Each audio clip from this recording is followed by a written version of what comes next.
Okay, so like I said, I'm just in the login screen. I'm on the dashboard. So where we're going to be focusing on today, we're going to be under the Create menu, and we're going to start off under the Image Library. And we'll always get this little message here about the folder states. You just hit OK. Okay, so where we're kind of bringing up to in our series here is, let's say that you have sent in your class photo CD, or you've sent your link to your link of your class photos from your photographer to your sales rep, and you've had a chance to have those uploaded. For those of you that still need to get your class photos to us, just because maybe your photographer um, is still has them, still needs to take them, whatever the case may be. Whenever you do get those class photos, if you get a link or anything like that from your photographer, you'll most likely want to forward that on to your sales rep. If it's Life Touch, it's usually a pretty easy kind of download process for us, and then we can get those uploaded to your account. If it's like PlickGo or some of the other ones, you might have to provide login information to your sales rep in order for us to be able to grab those images and download them. Now, once we are able to have the class photos downloaded and prepped for upload, that process normally takes about three to 5 business days. And with things being a lot more digital and the links kind of go through kind of closer to the 3-day scale. If by chance your photographer has given you an actual physical CD, what you'll want to do there, just kind of hang on to it. You're one or two ways. You can download the files off the CD, put them in a zipped folder, and your sales rep can share FTP linked with you, or you can upload them that way. If you'd want to send in the CD, just contact your rep, and your rep can send out one of our padded envelopes that has the portrait form on there. So whether you're sending it by mail or sending a link on by email, you'll want to let us know how you want those sorted.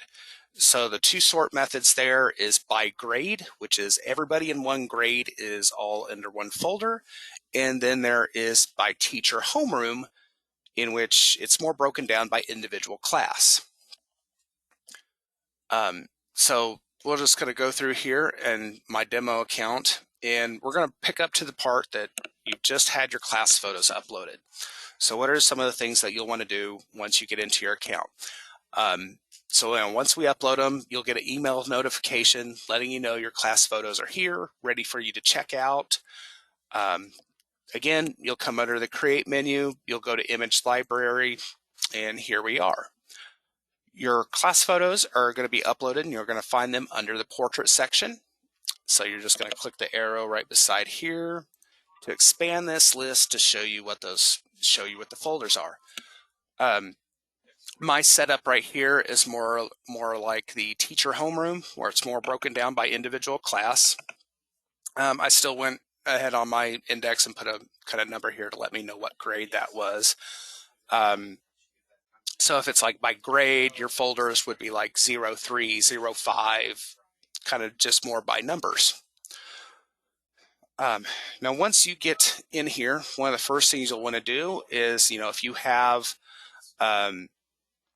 what you'll probably most likely do is you'll want to do print, class sheets. That way you can print them out, hand them out to the teachers to help with review. So in order to do that, you'll just select one of your folders. In the category buttons above, you'll see the preview button. So you're going to click on preview. And what this will do is it's going to generate just a composite PDF proof of the photos that are in that folder. From here, you can download this digitally, email this PDF out to the teacher, or you can physically print it out, hand it out to them. Ideally, they'll go through here. They can mark it up and make name corrections, mark out which students are maybe no longer in the school, might make annotations that this student needs to be in another grade. So anything like that. And so then, once they have those class sheets marked up and filled out for you, then you get those back. Then you'll need to look at, what if you do have a student in another class, what you would do there. And it's a pretty easy move in our program here. So if you have a student that's in the wrong folder, they need to get over to another spot, you're just going to take one of the images and you're just going to drag and drop it to the folder it needs to go into. And it's just a simple drag and drop just to get them over there. Now, if you need to correct any names, what you'll do there, and there's a couple ways that we'll do this. So for correcting names, you can either double click on the image and it's going to show up in a little preview window here. If the double click isn't working for you, then you can click this little blue information eye and it'll bring up that small little preview window as well. To edit a name, when the window pops up, over here to the right is what we call the name tag. On the name tag, you'll see a little edit pencil here. And if we click on that, you'll get a little message that, only use this to correct misspelled name. We'll hit continue. And here's where we can update, or we can change the, fix any misspellings to a student's name. And then we can save it. And then we can be done. So the moving around, getting the organization is good. It's pretty easy, just drag and drop. Editing the name is just clicking that pencil on, the edit pencil on the name tag. Now, another way that you can edit names is we're going to leave the library just a second and we're going to go under the create menu and I'm going to go to the coverage report. So the coverage report is another way that'll help with editing names, finding duplicates.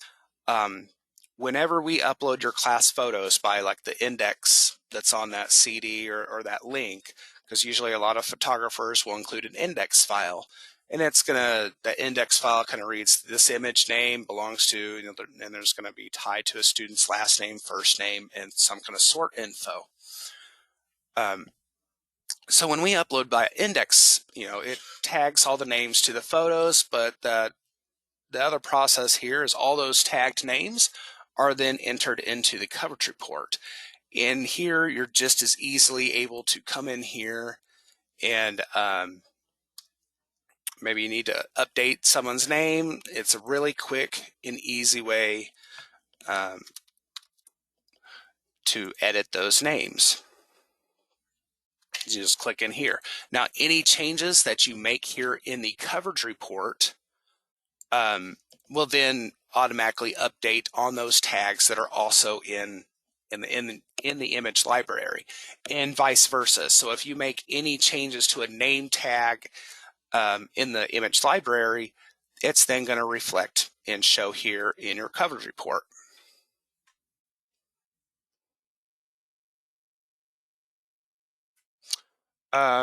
Just a real quick question. Can I change the name of a student if a student has a preferred name, goes by a different last name? Yeah, that's just all in editing the name.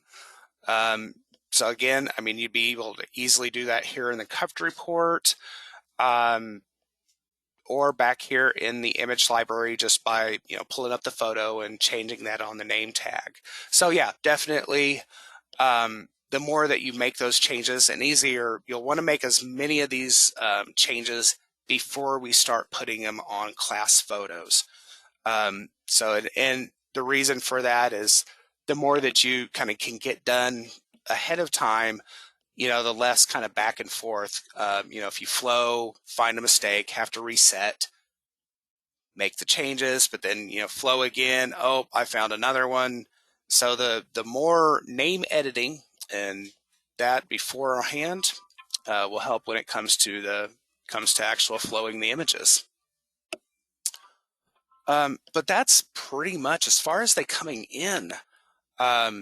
the organization is real easy. I mean, it's kind of making sure, do your class list, making sure everybody's in the right spot, drag and drop to where, you need them to be, make any name corrections here. So once you have your photos taken care of, what you would then do is we're going to go under create and we're going to go to the new page designer. Oh, you know what? I am going to go back here real quick and I'm going to show something else real quick. Just while we're here. I'm not sure if I have any duplicates anymore in some of these folders. But for those, and actually I'll use these twins right here as an example. So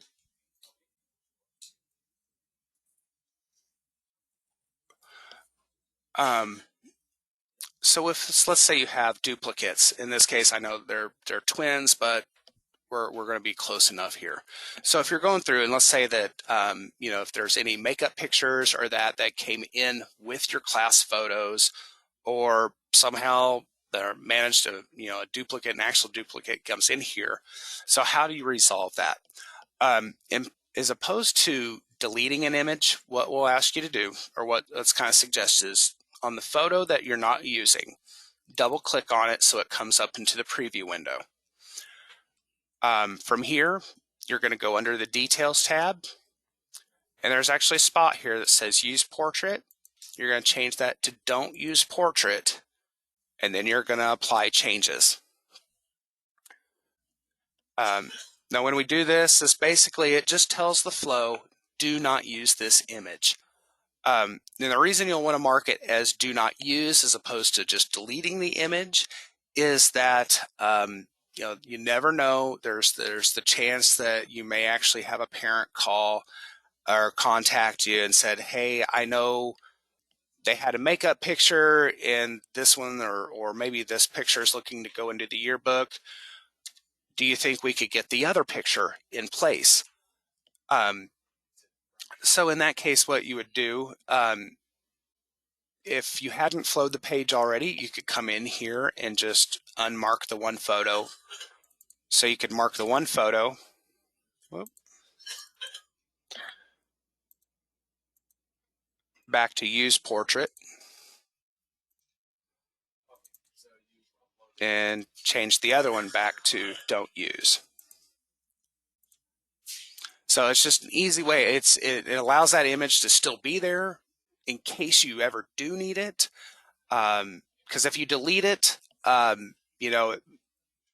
then looks for us. I mean, we have a way that we can restore it from this end. It may have to be re-uploaded, which that's either one of those situations that's leaving a call back into us, which is all right. But just if you're saving time, just to be on the sure side, go ahead and mark them as don't use. That way you're able to easily switch those out and get the preferred picture that someone may want. For those of you that like having the teacher flow in with the group but take the first spot, there is a setting for that as well. So if we go under, let's say our teacher is here in the class.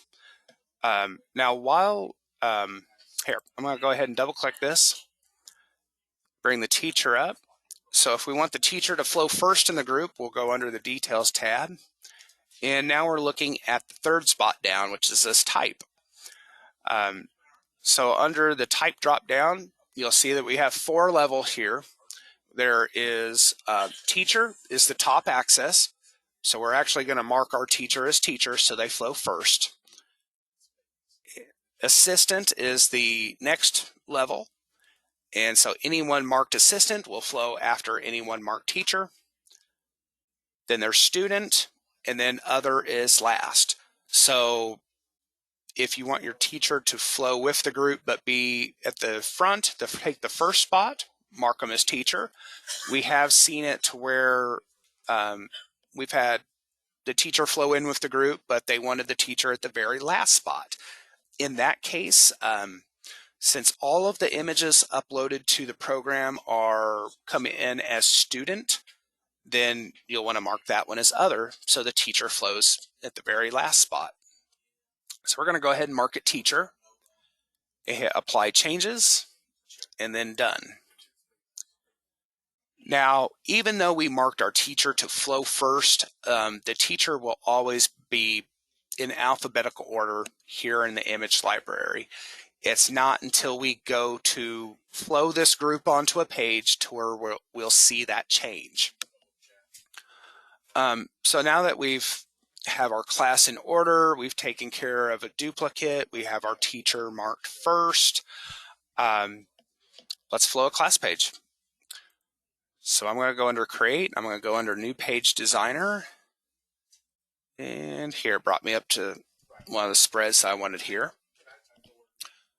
So to begin flowing your pages, unless you loaded last year's templates, you may be walking in or coming upon a blank page here. So what's the best way to start?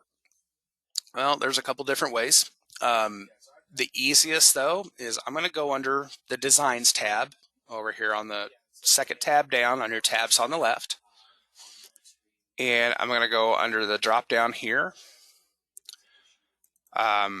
You'll want to come down, you're going to find actually the portrait section here and open that up. Now under portrait, all its templates under portrait will work with our flow function here. When you first get under here, you could look at all of them, but they are kind of sorted by, they're first sorted by size of photo box. So 4x6 is the smallest photo box, then you got 5x6. Some of these are used by some of the bigger middle schools or high schools that may have 200 to 400 students in a class. Now, as you get going through here, the larger the size, the larger the photo box is going to be. Now, once we get past them sorted by size, we'll then see them sorted by amount of photos. So this is kind of another, they're sorted another way, just kind of to be handy there. So if you have, maybe most of your classes run between, maybe they average about 25 per class. So you'd be kind of looking for a template that's in the 21 to 30 range.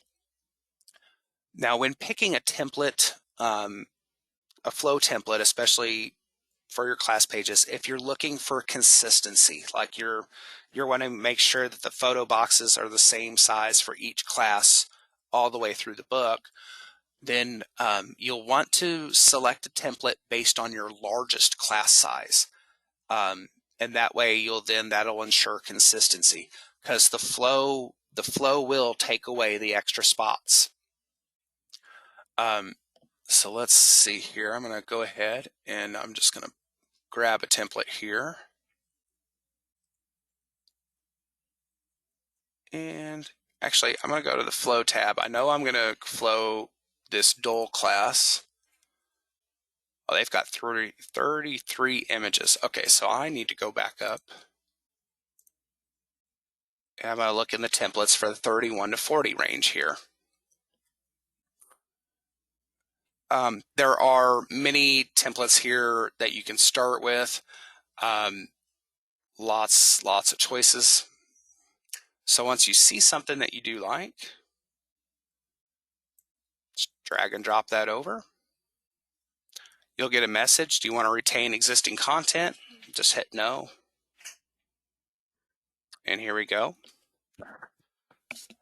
Now, some of these templates are, when you bring something on, if there are parts up here that you don't need, a lot of our templates are editable. So you can just take spots off if you don't want them.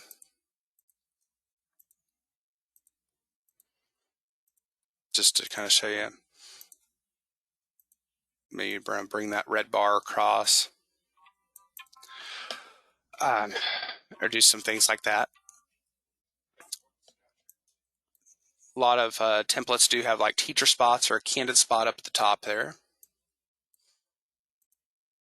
Some kind of have some neat kind of question answer spots that you can have.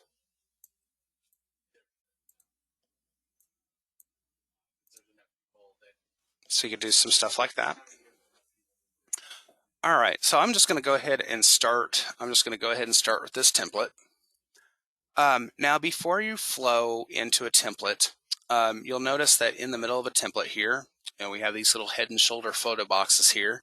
If you select on this, you'll notice that it selects as one whole group. This whole grouping right here is what we refer to as the flow element. So you'll kind of notice you're not able to select on individual boxes. That's because it's kind of grouped. It serves as kind of one element at this time. Some of the things that you can do before you flow into it, up at the top here, you can change the font or font style that the names will be in. You can go ahead and change the size of your names. Match this up and do both sides. Now, if you've already tossed a background on the page, you can then adjust the color.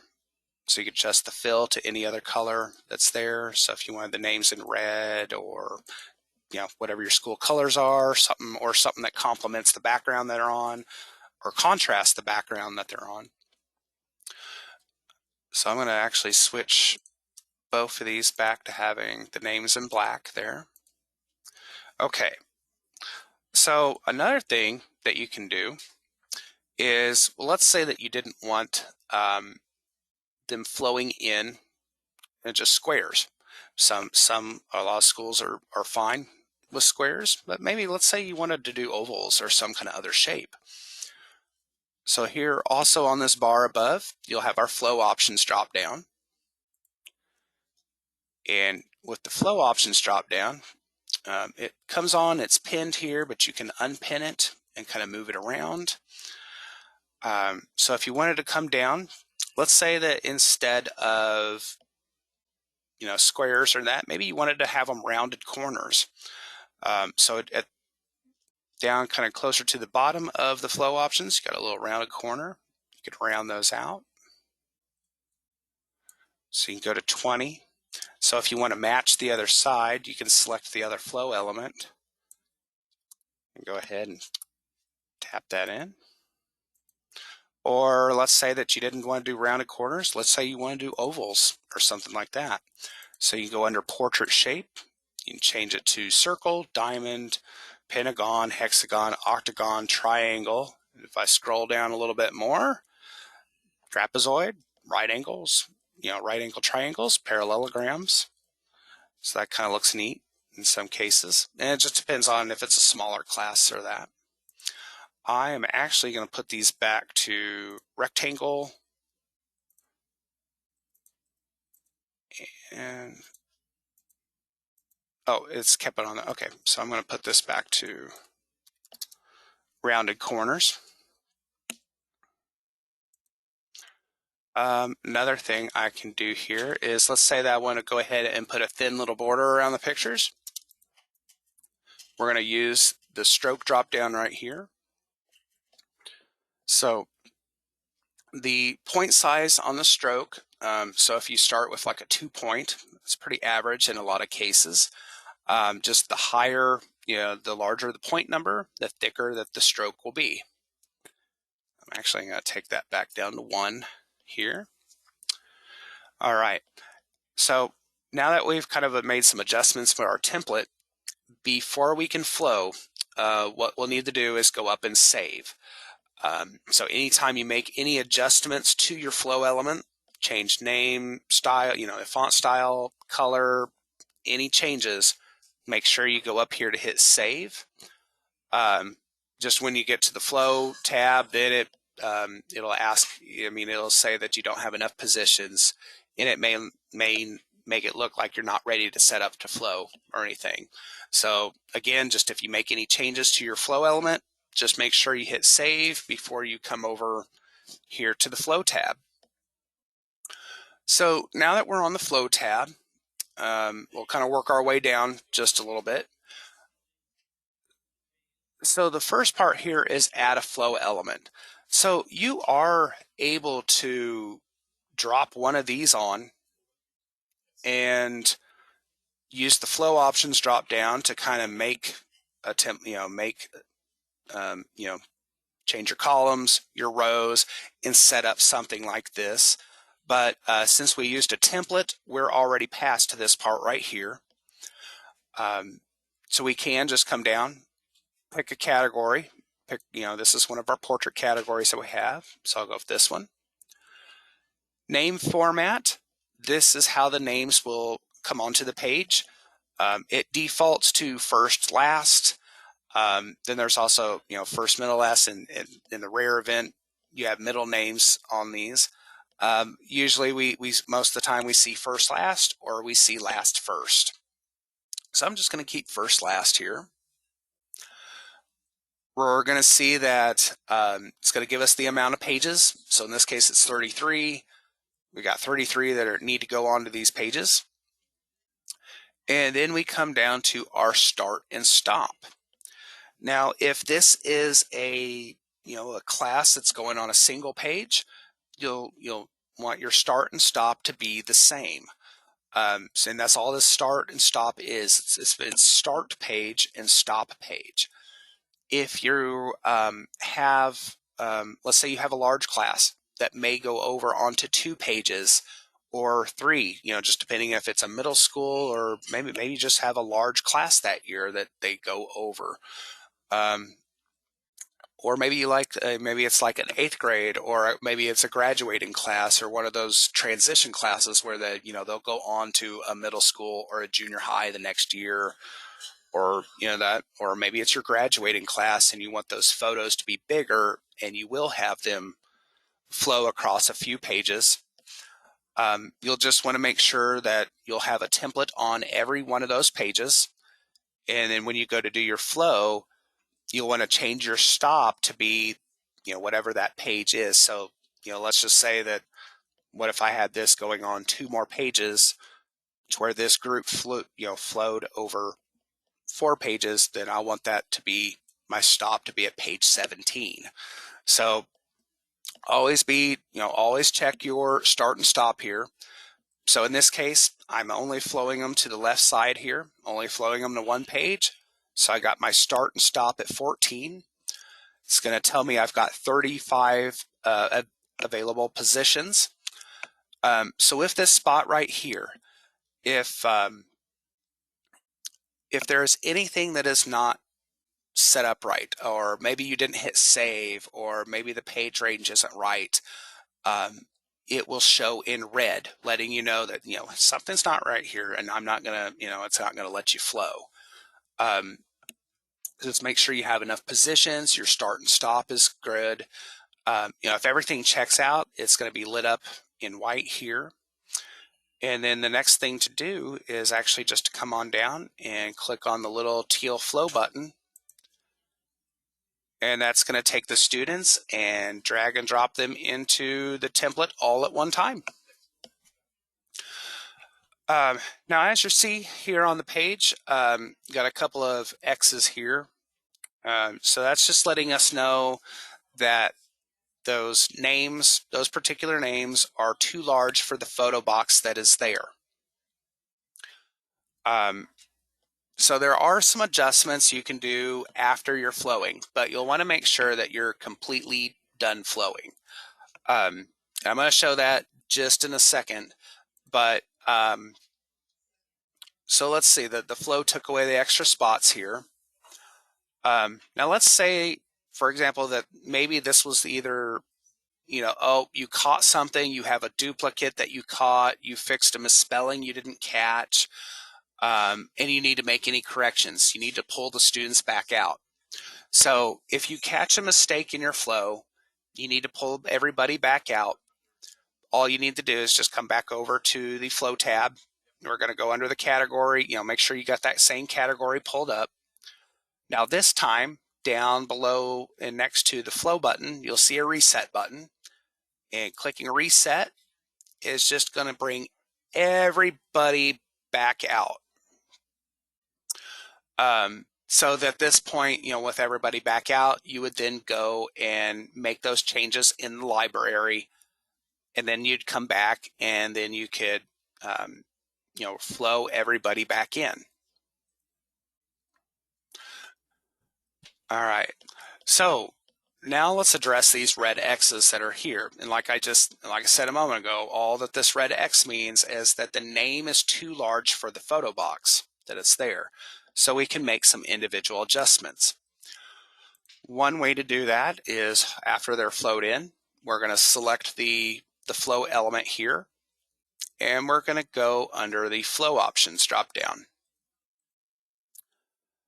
Now, here's where you're going to see a spot if you're an advisor, and it's going to say expand flow.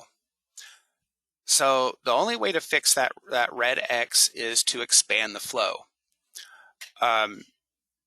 What we kind of caution here is expanding the flow is going to take away the reset reflow ability. So fixing fixing red X's and that will want to be something that you leave for the very end. After you're kind of, all your students are in, you're not going to be resetting and reflowing. You're pretty much sure that, this class is done. So let's assume that, I've got, it's getting closer to submit time.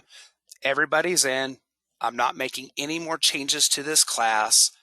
No more new students. These are the kids that are going in. So when you're at that point and you're pretty confident that nothing else is going to change, like I said, you're going to select the flow element, come up under the flow options, and you're going to come to expand flow. So you'll first have to do this little I understand checkbox.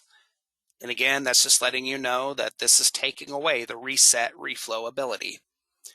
And then you're going to expand.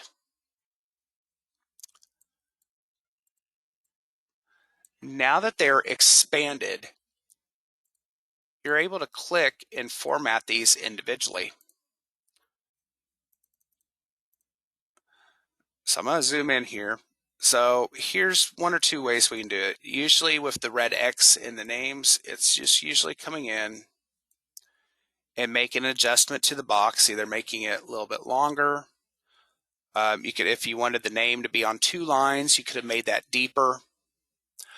But that's all it is. That red X is just letting you know that the text isn't fitting inside. If we make the box just a little bit larger, there we go. But you'll know now, so I'm going to go ahead and save this. But now that they're in there, it's not going to let me reset that group. And I would kind of have to start. I'd have to, if I did have any changes to the flow, I'd have to start all over. But that's all really on that, on the red X's and stuff like that. It's just, that's all it is. Names are too long, but really make that be one of the last things that you fix before you submit the book. Just because having the reset reflow ability will make a ton of things easier there for you with new students coming in or classroom changes or anything like that. So here has been working with portraits, and here we've gone over flowing them onto a page. So at this time, I'm pretty much as far as what we needed to cover today. We've worked on class lists. We've gone over how to organize and make changes to edit names, selecting a template, formatting that template, and finally flowing and fixing stuff from there. If you all have any questions, see, I'm going to go ahead. I'm just going to unmute if it will let me unmute, or if you do have questions, I have a little bit of time. You can put some of those into the chat there.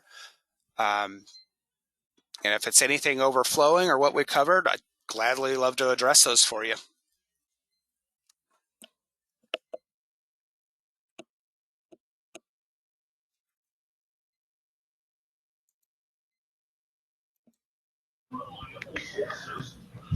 Excuse me, but Diane had asked a question and she wanted to know You be sending out this recording to us?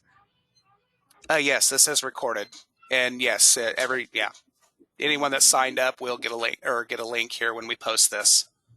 Okay, thank you. Yep.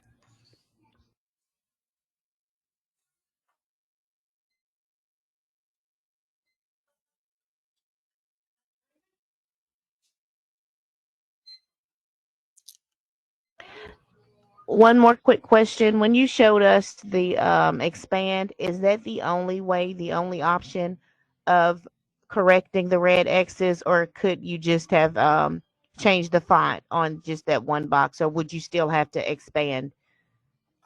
You would still have to expand just because with when you're working with the flow element here, I got this other side, so it's kind of it's all or nothing. You're not able to Okay, make it, and that's actually another. Once you expand it, um, if you don't want to make it wider, like I did with this one, um, you would be able to also shrink the size of it down a little bit more.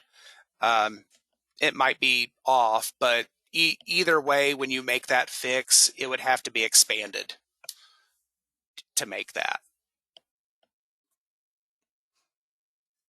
So yeah, once you expand it, yeah, your choice is to adjust the box or make the font smaller. thank you. You're welcome.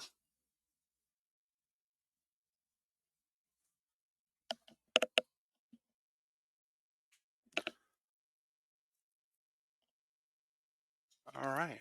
Um, well, I didn't see anything else pop up in the chat here as far as questions to that. So um, hopefully, I did, got you all the information that I possibly could on flowing your class photos.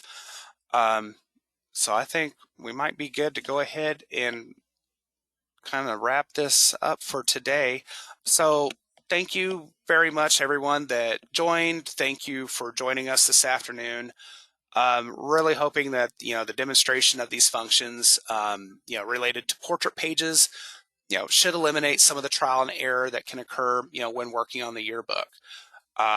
Printing your class sheets and editing class data ahead of time, should result in better accuracy on some of the most important pages of the book. So feel free, join us in a couple weeks from now. We won't be doing these again, or the next one's going to be building activity pages. We're going to kick that off December 6th and 8th.